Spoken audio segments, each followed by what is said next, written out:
Hey, how's it going, YouTube? How y'all doing today? Oh man, yesterday I was taking a look at prices. Okay, so what I did was I called the sale barn to ask him about the fine details on how I would need to be handling these animals to get them over there.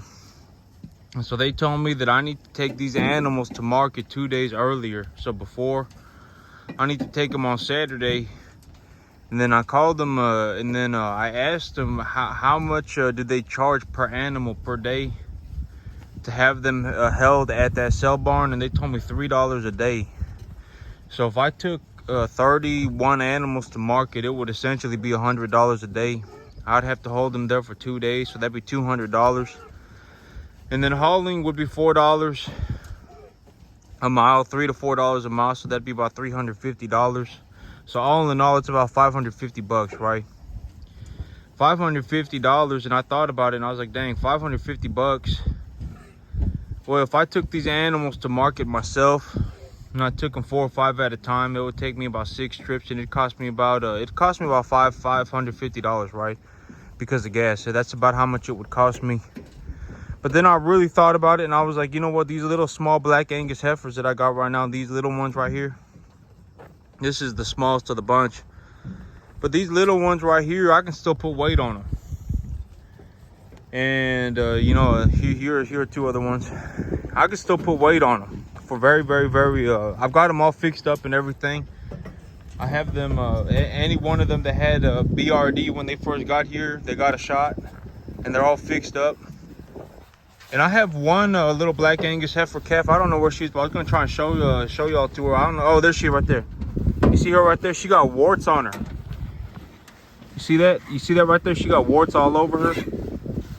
And so I figured, you know, well, if I just gave her about another month, those warts would fall off. But I don't know if y'all can see, but those gray spots all over her ear, those are warts. And so I figured if I gave her about a month, the warts would fall off. And she also, these calves have a little bit of ringworm going on too, and so the ringworm will clear up too. And so the warts would clear up and the ringworm would clear up, and these animals would be heavier.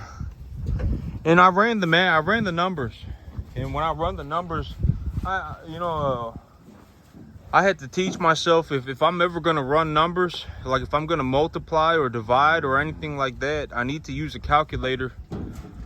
Because I mean, you know, like if I was going to try and multiply like 12 times 15, I'm going to get it wrong. I don't know what that is. And so, you know, I'm going to need to use a calculator. And I need to be very careful. That's one thing that I've told myself. Anytime that I have numbers, I need to be extremely careful, because chances are I'm gonna do the numbers wrong, and so I need to use a calculator. Or I need, well, I mean, just that's you know, if I have I need to use a calculator. That's about and so but I ran the numbers, and I was like, if I have 7 animals and I put 100 pounds on them, I can put 100 pounds on a little calf like this pretty easy. I figure she's probably about 375 right now. These little black Angus heifer calves, they're probably about 375 right now. I can probably even put about 150 pounds on them. I really want to get them to about 500. I want to get them to a 5 weight before I take them to market. And let's say I put 1 pound on an animal, and for every pound that I put on one of these black Angus heifers, let's say I get $2, right? And I got 7 of them, and if I put 100 pounds on them, that's just $200 an animal. So $200 times 7, that's $1,400. And so just on these small little 7 black Angus heifers, if I put 100 pounds on each one of them, that's 100 pounds on 7 animals at $2 a pound. That's $1,400. And so I figured, you know, I would take them to market last, and so I would take these other animals to market first. You know, I got some pretty big steers here ready to go to market, and so like this guy right here, he ready to go to market.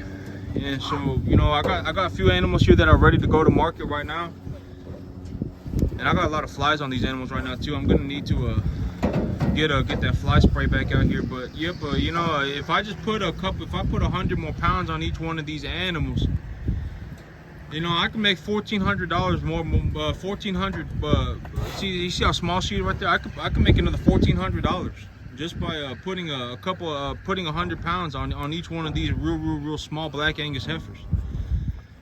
And so, yep, I'm gonna start taking these animals to market. And I told myself, you know, but when I think about it like that, I'd actually net a positive if I just took these animals to market myself. And you know, if these animals were more uniform, like if I had more of a uniform lot of animals, it would make more sense to get a truck over here to pick them all up at once. Like if all of my animals were somewhere between 700 to 800 pounds, 7 to 8 weight, it'd make more sense to get a truck over here to take them all at once. Because if I took them all at once, I mean, I just have a whole bunch of 7, 8 weight animals. But right now, I got those small little black Angus heifers. They're probably about just under 4 weight, just under 400. And if I put weight on them, I got them all fixed up and everything, and they're eating and everything. So, oh, she just got. Yeah. But yep, I got them fixed up and everything already, and they're eating and they're gaining every day. And so if I just put 100 more pounds on them, I'd make more than $1,000 extra on just the 7 small black Angus heifers. And these animals, well, I'm gonna take these 2, and I'm gonna take Buddy to market. That big one back there, I'm gonna take him to market. I'm gonna take these 2 to market, and then maybe well, I'm gonna see. I'm gonna see, and then I'm gonna just start taking them to market, a few at a time. And some of these smaller animals, they'll put on more weight too. But I'm gonna start taking these animals to market myself. My truck is in the shop right now because I was in that wreck. I had that person rear-end me a couple months ago, and my truck just now went into the shop. So I have to wait until my truck is here to, they told me my truck is gonna be ready next week. And so I have to wait for my truck to tow these animals to market, because this truck that I got right now is a rental. It doesn't have a tow ball on it. So yeah, but starting next week, and also one of the big things, right? One of the big things is that's also going on is that this whole week it's supposed to get up to like 105 every day, and it's supposed to be real hot. It's supposed to be like 105 degrees outside, full sun. So I don't want my animals sitting at a sale barn when it's 105 degrees outside. I don't want them sitting there for 2 days, especially if they're going to be out in the sunlight. If they're going to be out in the open, I don't want them sitting out there for 2 days straight, because they're going to lose a lot of weight. If it's 105 degrees outside and they're just sitting out there in the sun and they're freaking out, they're going to lose a lot of weight. And so, you know, I need to think about that too. And that was also another one of my big reasons for why I don't want these animals going to market this weekend. But starting next weekend, the YouTube weather people, they're saying that about on the 14th is when the fall weather is about to start. And so I need to get my plans ready to plant grass over here, because I need to plant grass in the back as soon as I get a chance. And so if it's gonna be 93 degrees outside, that's my opportunity to start looking to plant grass. If it's gonna be 93 degrees outside consistently, and then it's just gonna get lower as time progresses, I need to look for a window of opportunity to plant grass. So I'm probably about a week or 2 away from planting grass. As soon as I see an opportunity for rain, that's when I'm really gonna start getting everything together to plant grass. And so here in about a week or 2, I'll be planting grass, and when the weather starts cooling down like that, that's also when I want to be taking these animals to market, because it's going to put a lot less of a strain on them. I don't really want my animals sitting outside when it's 105 degrees outside. You know, I just don't want that to happen to them. It's not a pleasant experience, and a lot of them are black-hided. And so if they're sitting outside and it's 105 degrees outside, it's going to be very bad for them. It's not going to be good for them at all.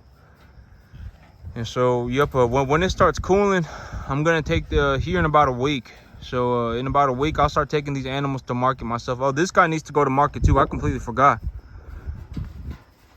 So I got Bison, White Girl, Big 17, and then I got Buddy that need to go to market. They need to go to market first. They're ready to go. They're decently heavy. I mean, they got decent conditioning on them, and they look good. They're not skinny. they're ready to go, and they're gonna get fed a lot of food and probably get processed at a factory. So yeah, but that's it for me today, YouTube. Y'all have a good one.